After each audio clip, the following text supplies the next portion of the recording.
Maraknya anak jalanan di Kota Makassar kini menjadi sorotan publik.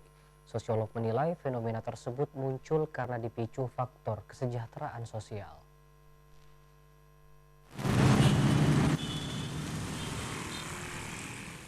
Maraknya anak jalanan di Kota Makassar kini menjadi sorotan publik. Sosiolog menilai fenomena tersebut muncul karena dipicu faktor kesejahteraan sosial.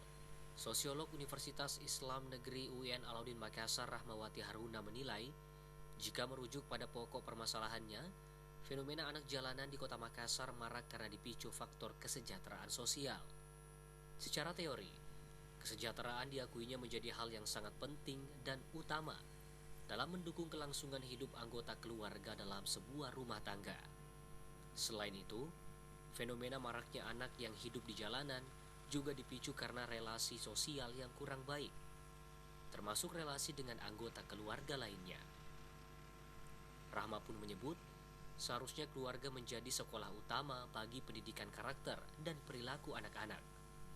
Oleh karenanya, ia menyarankan keluarga juga perlu diberi pemahaman dan edukasi.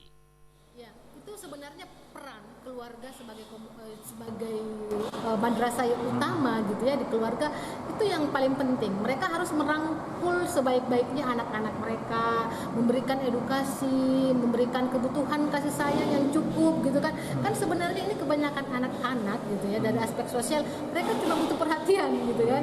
Mereka tidak butuh yang lain-lain kecuali perhatian, dan mereka merasa kekurangan dan akhirnya mereka mendapatkan di lingkungan sekitarnya. Di lingkungan sekitarnya juga ternyata mereka menjumpai hal yang sama, lebih nyaman. Iya, lebih nyaman di luar, sehingga terbentuklah komunikasi yang tanda petik liar begitu ya, dan akhirnya turun ke jalan. Mereka mungkin mendapatkan pemenuhan ekonominya dari di jalan juga, menjadi pangogel lah, menjadi pengamen lah. Karena ini persoalan seperti ini dasarnya atau muaranya ke komunikasi saja.